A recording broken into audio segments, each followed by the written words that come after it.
दोस्तों, क्या समय यात्रा संभव है?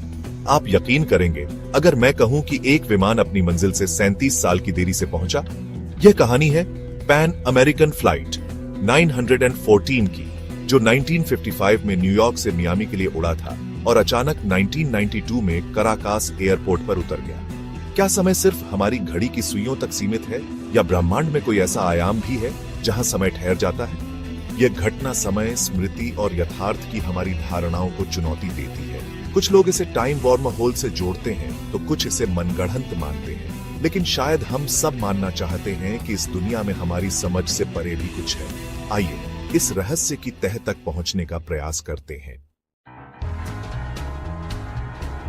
2 जुलाई 1955 न्यूयॉर्क के जॉन एफ कैनेडी एयरपोर्ट पर सुबह की हलचल थी। यात्री पैन अमेरिकन फ्लाइट 914 में सवार हो रहे थे, जो मियामी के लिए उड़ान भरने वाली थी। सब कुछ सामान्य था, मौसम साफ, पायलट तैयार, यात्री उत्साहित। विमान ने उड़ान भरी और आसमान में ऊपर उठ गया। लेकिन यह शांति ज्यादा देर नहीं रही। कुछ ही देर में विमान अचानक रडार से गायब हो गया, बिना किसी चेतावनी के।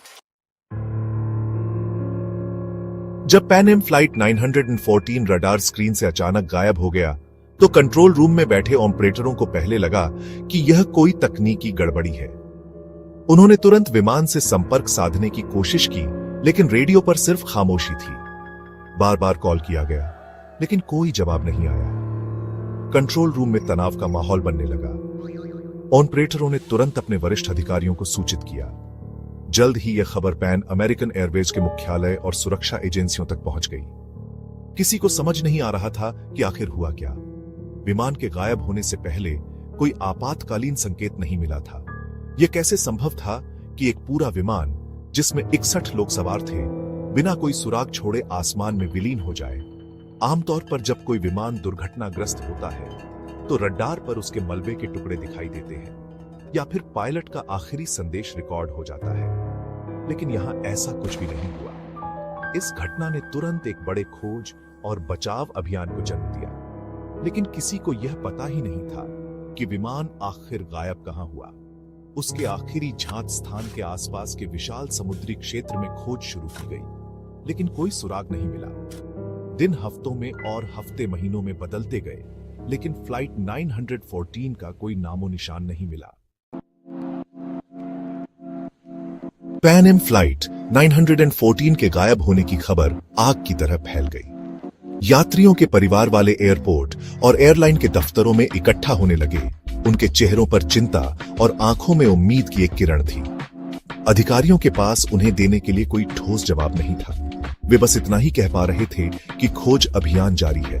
जैसे जैसे समय बीतता गया, उम्मीद निराशा में बदलने लगी। बिना किसी सुराग के एक विशाल महासागर में खोज करना भूसे के ढेर में सुई खोजने जैसा था। अखबारों और रेडियो पर रोजाना इस घटना के बारे में खबरें आती थी। तरह तरह के कयास लगाए जा रहे थे, लेकिन किसी के पास कोई सबूत नहीं था। यात्रियों के परिवारों के लिए यह इंतजार किसी अंतहीन पीड़ा से कम नहीं था।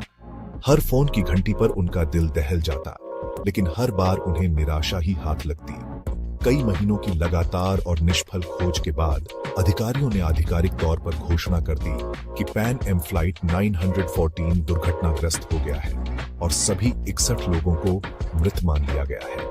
एयरलाइन ने मुआवजे की पेशकश की, लेकिन कोई भी रकम उनके प्रियजनों को वापस नहीं ला सकती थी। इस घटना ने कई परिवारों को हमेशा के लिए तोड़ दिया।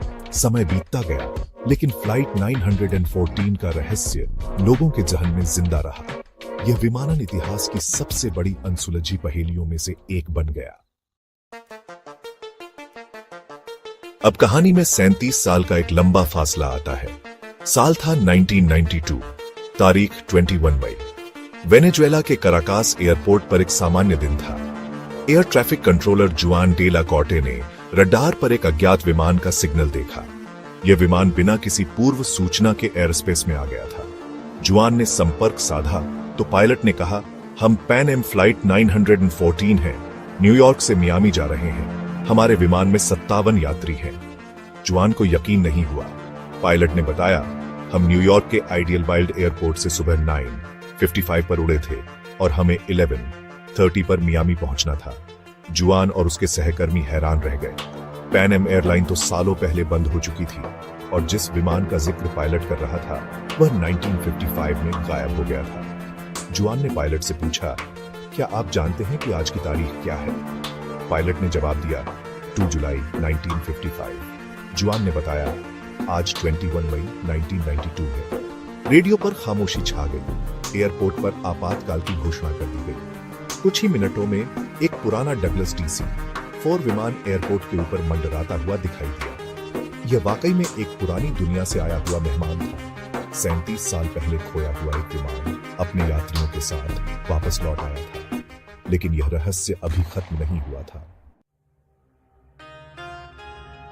जैसे ही Pan Am flight 914 Caracas airport के रनवे पर उतरा, एक अजीब सी खामोशी छा गई। सुरक्षाकर्मी और एयरपोर्ट स्टाफ अपनी आंखों पर यकीन नहीं कर पा रहे थे। विमान के अंदर से यात्रियों के चेहरे खिड़कियों से झांक रहे थे। उनके चेहरे पर घबराहट और भ्रम के भाव थे। उन्हें आधुनिक जेट विमान, नई गाड़ियां और बदली हुई इमारतें दिखाई दे रही थी। उनके लिए यह सब किसी भविष्य की फिल्म जैसा था। कैप्टन भी उतना ही हैरान था। जब कंट्रोल टावर से बताया गया कि 37 साल बीत चुके हैं, तो उसकी प्रतिक्रिया दहशत भरी थी। एयरपोर्ट ने तुरंत ग्राउंड क्रू की एक टीम को विमान की ओर भेजा। वे यात्रियों और क्रू से बात करना चाहते थे, लेकिन जैसे ही ग्राउंड स्टाफ की गाड़ियां विमान के नजदीक पहुंची, कैप्टन ने घबराहट में चिल्लाकर कहा, हमसे दूर रहो, हम अभी यहां से जा रहे हैं। उसने विमान के इंजन फिर से चालू कर दिए। कंट्रोल टावर से उसे रुकने के लिए कहा गया, लेकिन कैप्टन ने किसी की नहीं सुनी। विमान तेजी से रनवे पर दौड़ा और कुछ ही पलों में वापस आसमान में उड़ गया। वह फिर से बादलों में खो गया और रडार स्क्रीन से गायब हो गया।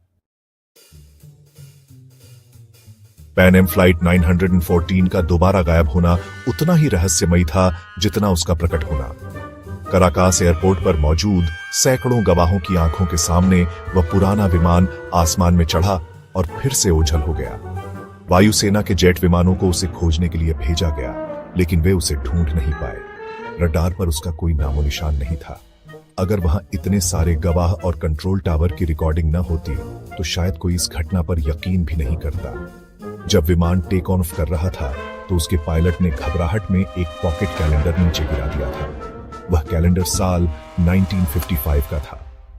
यह एक छोटा सा सबूत था, लेकिन यह इस बात की पुष्टि करता था कि विमान और उसके यात्री वाकई समय के एक लंबे अंतराल को पार करके आए थे। इस घटना के बाद दुनिया भर में फिर से पैन एम फ्लाइट 914 की चर्चा होने लगी। विशेषज्ञों ने इसे टाइम स्लिप या समानांतर ब्रह्मांड से जुड़ी घटना बताया, लेकिन ये सभी सिर्फ सिद्धांत थे। विज्ञान के पास इस घटना की कोई ठोस व्याख्या नहीं थी। पैन एम फ्लाइट 914 की कहानी हमें यह सिखाती है कि ब्रह्मांड हमारी कल्पना से कहीं ज्यादा बड़ा और रहस्यमयी है। क्या पैन एम फ्लाइट 914 की घटना सच है? इसका स्रोत वीकली वर्ल्ड न्यूज नामक टैबलॉयड है, जो सनसनीखेज और मनगढ़ंत खबरों के लिए जाना जाता था। फ्लाइट 914 की कहानी पहली बार 1985 में छपी थी और 1992 में फिर से। अखबार ने एक गवाह का नाम दिया, लेकिन ऐसा कोई व्यक्ति नहीं मिला। विमान, तारीखें और गवाह सब में विरोधाभास हैं। फिर भी यह कहानी हमें सोचने पर मजबूर करती है, क्या समय यात्रा संभव है?